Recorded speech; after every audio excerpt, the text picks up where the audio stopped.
There you go. Welcome to another episode of Rich in Relationship. And today we're talking about resetting your buttons. You know what those buttons are, right? The buttons that the people who know you best know how to push. Somehow, your partner, your loved ones, they just know what to say and how to say it to send you through the roof. Well, what if I told you it doesn't have to be that way? What if I told you that you can find out what these things are, take control of them, and have a life where you feel, looking for the right words, less manipulated and driven by the people around you, especially like the people who you love most, because when those buttons get pushed, what happens? You explode. All right, so resetting your buttons. Let's talk about it. So what is a button? I got a button. I got a button right here. That's not what I'm talking about. I got a belly button. That's not what I'm talking about. But a belly button is closer. If somebody pushes your belly button, you might laugh. You're going to have a reaction. You're going to notice it. A button is an emotional hotspot in your personality. It's a spot that when somebody says something a certain way, you just go, what? Like, what are you talking about? Or maybe you get a little scared. You know, maybe you have a fight or flight reaction to it. And where did that button come from? Why do we have that button? Why do we have this emotional button that somebody can push on and we just go, blah? Why? Here's why. Our buttons were installed, I'd like to say by us, but they were adopted by us in our childhood. And the original installer who warranties them are our parents. Now, it's not like our parents say, I know, I'm going to install a button in Rich so that every time somebody says this, he goes there. No, what it's more like is our parents were raised a certain way and they've got their buttons that were installed for them. They've got their fears, their things that get to them. They've got their, I'm going to call them triggers also, a button and a trigger, interchangeable words. And what happens is, as we're growing up, particularly from the ages of, let's say, 0 to 5, we're just absorbing like a sponge, everything. And so we start seeing how our parents operate. And we see that when somebody says X, they go blah. And we go, maybe that's a good response. And then what happens is, because our parents become masters of pushing each other's buttons, they start pushing ours too. But they don't push it, they create it. I'll give you an example. I have a client who grew up in a super controlling household. Her mother in particular was very controlling of her, very critical also, critical and controlling. She controlled through criticism. And so anytime she hears something that's critical, she goes, blah, right? We've worked on that. She's gotten better. But why does she go blah? Because she's learned that with a certain reaction, she can shut down the criticism. She can either push it out, stop it from coming in, or at least feel empowered in the face of it. So she's got a button around anything that sounds like criticism, and she's got a certain reaction that she has to that. So what is that reaction? I mean, it sounds like it's just an emotional thing, and we should just be able to change our feelings, right? But it's not just emotional. Our buttons are not just grounded in our feelings, or a better way to put it is our feelings are not independent of our bods, all right? Our feelings live in our body. Any good therapist is going to tell you that we actually hold emotion in our body. In fact, sometimes when our buttons are pushed, we can feel it in places in our body. The place where it's especially impactful is where? Our brain. Our brain is where our feelings get processed. We may hold the feeling in our body, but our brain is where the feeling gets processed. And we automate a reaction. And so the whole idea of a button or a trigger is that emotionally, we automate certain reactions to protect ourselves, to feel safer. So in that example of my client with her mother, she has a couple of automatic responses anytime she feels that her mother or people that sound like her mother are critical of her. And that worked really well for her in her childhood. It pushed away the criticism and the sense of insecurity and made her feel rock solid. But later on in life, people would say things and they didn't mean it to be critical, but it sounded like her mother, reminded her of that time, and she reacted. And the reaction was automatic, not even thought about it. So why is it automatic? It's automatic because it's in our neural network. Our neural network are the sets of nerves and neurons that fire when we have a feeling. Different parts of our brains light up at different times when we have where we're doing different things or experiencing different things. And what that neural network does is it identifies the trigger. In the case of my client, it identifies the criticism and it determines how to react. And very often, because this is automatic, it goes from our rational brain to a part of our brain that is mostly emotional, called the amygdala. Now, the amygdala is this little sort of primitive brain piece. Well, they call it primitive in Brian science. I wonder how primitive it really is. That sits on top of our spine. And basically, the amygdala is looking for danger all the time. Like the amygdala is our part of our brain that when we're going through the woods, through the jungles, it's going, is that a lion? It hears a twig snap. Is that a bear? It sees a shadow. Is that a tiger? It's always looking for danger. And it's there to help us protect ourselves, to help us survive. And our amygdala determines whether we're going to fight the perceived danger, run from the perceived danger, or play dead.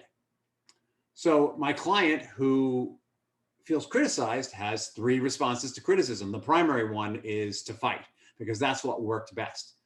The second that this client perceives the danger of criticism, her amygdala fires up, she attacks.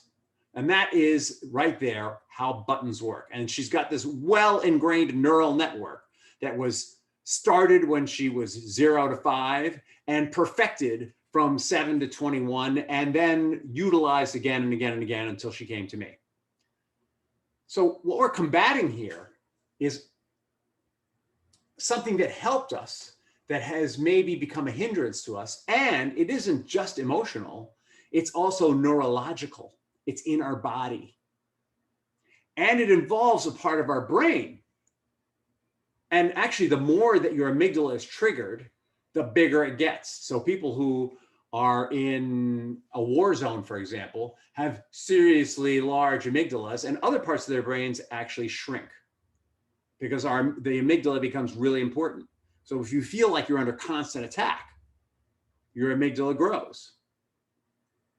It's called an amygdala hijack, in fact. What happens is if your amygdala becomes very dominant, it's hijacking your emotions all the time. Button pushing could be also called triggered or an amygdala hijack. All right, so now we know what it is. We know why we have it. And it wasn't a bad thing to begin with. It was a good thing. And actually, there are some circumstances where it might still be a good thing. It's not like having those buttons are always awful. But there are many situations where it's not so good. With this client, she had difficulty having intimate relationships because she was triggered all the time. Anytime her partner would speak something to her, it would sound like criticism. And interestingly, we tend to pick partners who are really good at triggering us, probably because we pick partners who ultimately are going to help us work through our limitations, right? Our purpose here on earth is to grow and thrive. And we can't grow and thrive with limitations. And we intuitively pick people in our lives to help us grow and thrive. In fact, if we go against that intuition and just pick people who don't challenge us, we get softer and weaker, and our interest in life becomes less, and we slip into depression. I'm not saying, by the way, that anyone who's depressed has a partner that they selected who was a bad choice. I'm saying that an outcome of choosing people that are less challenging in your life can be that we slip into depression and feel purposeless. So if you're being triggered, this is a good thing, right? If you've got a partner in your life who triggers the crap out of you, congratulations, because you've got an opportunity. You've got an opportunity to find out what this is about and reset it. And yes, it can be reset. That's the good news. The bad news is, because it's something we've been working with for years, sometimes decades, it can't be reset just by knowing it, right? And I think this is something that people encounter a lot in therapy and in coaching. They think, I can identify this thing, bam, I can move on. And then 2 weeks later, it comes up again and they go, what? I thought I had that handled. And then it comes up a month later, they go, I can't believe this, it's still with me. So here's the deal. Your button is always going to be with you because it's deeply, deeply ingrained. But the good news is it can be repurposed. And with the awareness of it, you can change how it impacts you. You can rewire it, basically. You'll always have the button, but you can rewire it. Here's a metaphor for you. Let's say you have something that's really triggering, or really a button that really powerful. What happens is this: you're walking down the street, dum-de-dum-de-dum-de-dum, and maybe you're looking at your phone, dum-de-dum-de-dum-de-dum. Oh, look. Oh, they said tomorrow's fine. And all of a sudden, boom, you fall into a hole. And you're like, oh my God. And you probably dropped your phone. Oh my God, I'm in this hole. What the hell am I doing in this hole? Falling in the hole is the equivalent of being triggered, or having your button pushed. You climb out. You go, oh, phew, that was terrible. I yelled at my wife. I blew up at my kids. I never want to do that again. And you identify where the hole is. It's on Smith Street between Court and 9th, and right there in front of the stationery store. And next time I go down Smith Street, I'm going to notice where it is. Next day, dum-de-dum-de-dum-de-dum. Creature of habit, you probably still have your phone. Oh, wait a minute. I'm on Smith Street. There is that hole. I gotta tiptoe around that hole. Ha! I avoided it that time. That's great. That would be, all right, now you've identified the button and you tiptoed around it, which means it had an effect on you, right? It's like very central. You're really looking at it, but you managed not to explode at your wife and kids that time. And you go on your merry way. Next time, you're looking at your phone. You're like, this phone is a big distraction. I am not looking at that anymore. And holy crap, I'm on Smith Street. And look, there's the hole. I'm going to the other side of the street. And you go to the other side of the street and you're walking and looking and go, ha, I totally avoided that hole that time. All right, so at that point, you've achieved some mastery over the button. You can still see it there. You're still having feelings as a result of the button, but you're not acting on them at all. And then one day you say, why the hell am I going down Smith Street at all? I'm going to go a different way. And that's the point where you've rewired the button. So think about it that way. It takes time for us to identify the problem and to figure out how to do it. Now, why can't how to stop having it? Or maybe it takes a while to realize that it's not a problem, it's a challenge, and to take up the challenge and go to a different street. And the reason why it takes time is every time, the first time we went around the hole, we're creating new neurons and new neurological connections, but we're still, the old network is still there, so we're still pulled in that direction. And next time we've got new neurological connections, and maybe we're bumping off that neural network and then coming back at another point. New connections the fourth time, and we're going to another street and we have it rewired. So every time that we confront this trigger or this button, we've got this opportunity to start creating this new neural network and shifting our feelings and emotions about it and moving from being victims of people who can push our buttons to being victors over our own emotions and over our own history. So how do you do it? How do you do this rewiring? The first thing is obviously you need to know where the hole is on Smith Street. You need to ID the button. So you can ID the button. Probably the simplest way would be journaling. Every time you get like an emotional rise, whoa, you write down, all right, what happened there? What triggered it? Oh, that place reminds me of the time my mom was critical at the ice cream shop. So every time I'm in places like that, I feel, oh, or maybe that person reminds me of mom, just the way they look, and that gets a reaction. Or maybe it's my husband talks to me just the way she did sometimes, even though he doesn't know it. You just start to identify all the things that are the people, places, and things that are tapping that button, triggering that button. So once you've identified that, the next thing you need to do, or maybe at the same time, is you need to deal with that amygdala. And the way to deal with it is through mindfulness, meditation, or prayer. Why? Because scientific brain studies show that when people engage in mindfulness, their cerebral cortex lights up instead of their amygdala. They did these studies of magnetic studies of brains, people's brains, and showed that when they were angry, their amygdala is fired up. But when they shifted to meditation or prayer or mindfulness, the attention moved to another part of their brain. They actually were consciously choosing what part of their brain they were going to use. So we are not victims of our brains. We are not victims of our wiring. It's a tool. This is a tool, a biological tool. And just like if we're overweight, we can lose weight by not eating, or if we want to be stronger, we can lift weights. We can shift what part of our brain we use through certain kinds of activities, and we can rewire these buttons. That's super exciting. Super exciting.